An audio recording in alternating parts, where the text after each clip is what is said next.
Both youngsters touched gloves and nodded. They turned and danced quickly to their corners.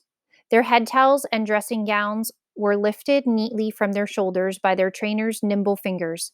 Antonio crossed himself. Felix did the same. Bung bung, round one. Felix and Antonio turned and faced each other squarely in a fighting pose.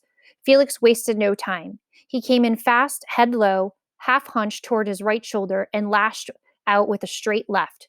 He missed a right cross as Antonio slipped the punch and countered with 1, 2, 3 lefts that snapped Felix's head back, sending a mild shock coursing through him. If Felix had any small doubt about their friendship affecting their fight, it was being neatly dispelled. Antonio danced, a joy to behold. His left hand was like a piston, pumping jabs one right after another with seeming ease. Felix bobbed and weaved and never stopped boring in. He knew that at long range he was at advantage. Antonio had too much reach on him.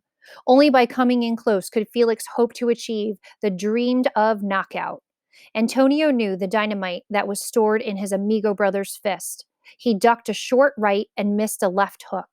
Felix trapped him against the ropes, just long enough to pour some punishing rights and lefts to Antonio's hard midsection.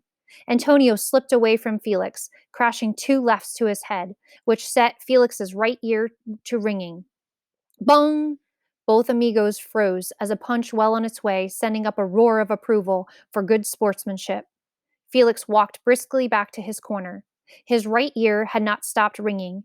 Antonio gracefully danced his way toward his stool, none the worse, except for glowing glove burns, showing angry red against the whiteness of his midribs. Watch that right, Tony, his trainer talked into his ear. Remember, Felix's always goes to the body. He'll want you to drop your hands for his overhand left or right. Got it? Antonio nodded, spraying water out between his teeth. He felt better as his sore midsection was being firmly rubbed. Felix's corner was also busy. You got to get in there, fella. Felix's trainer poured water over his curly afro locks. Get in there, or he's going to chop you up from way back. Bung bung. Round 2. Felix was off his stool and rushed Antonio like a bull, sending a hard right to his head. Beads of water exploded from Antonio's long hair.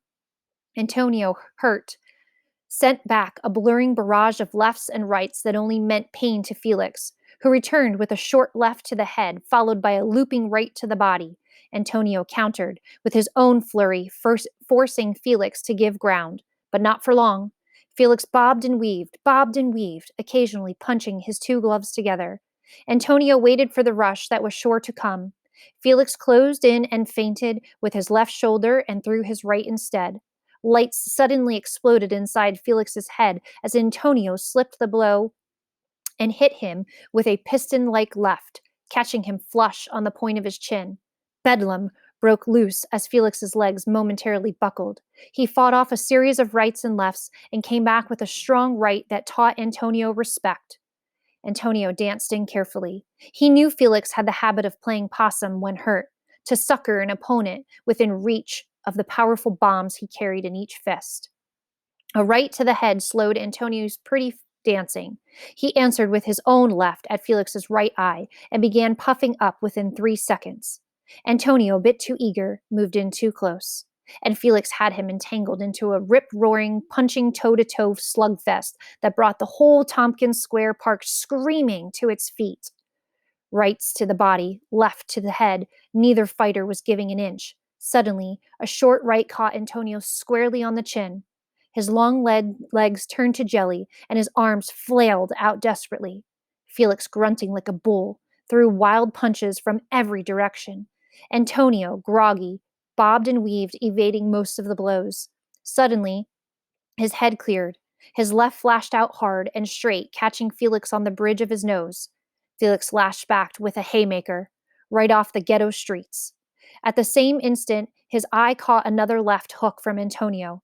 Felix swung out, trying to clear the pain.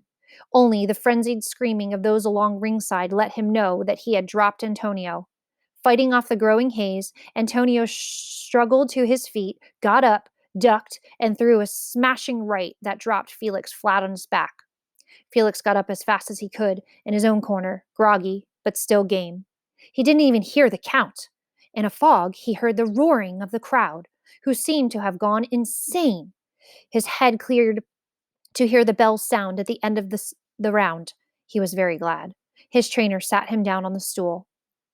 In his corner, Antonio was doing what all fighters do when they are hurt. They sit and smile at everyone. The referee signaled the ring doctor to check the fighters out. He did so and then gave his okay. The cold water sponges brought clarity to both Amigo brothers. They were rubbed until their circulation ran free. Bong! Round 3, the final round.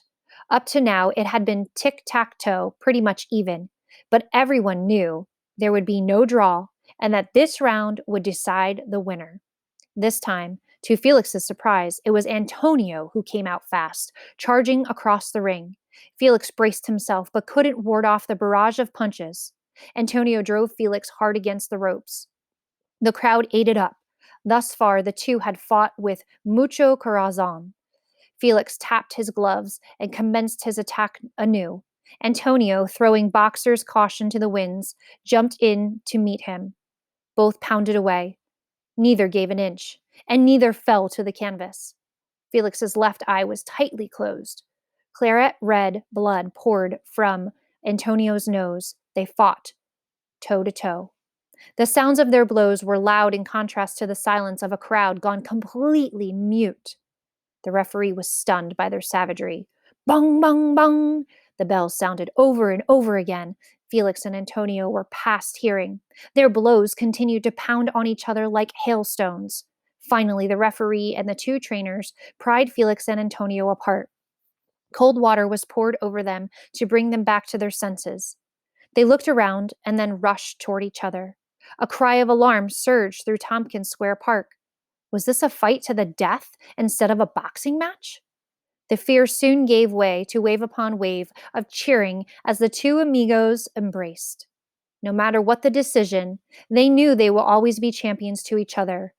Bong, bong, bong. Ladies and gentlemen, senoras and senoras, the winner and representative to the Golden Gloves Tournament of Champions is...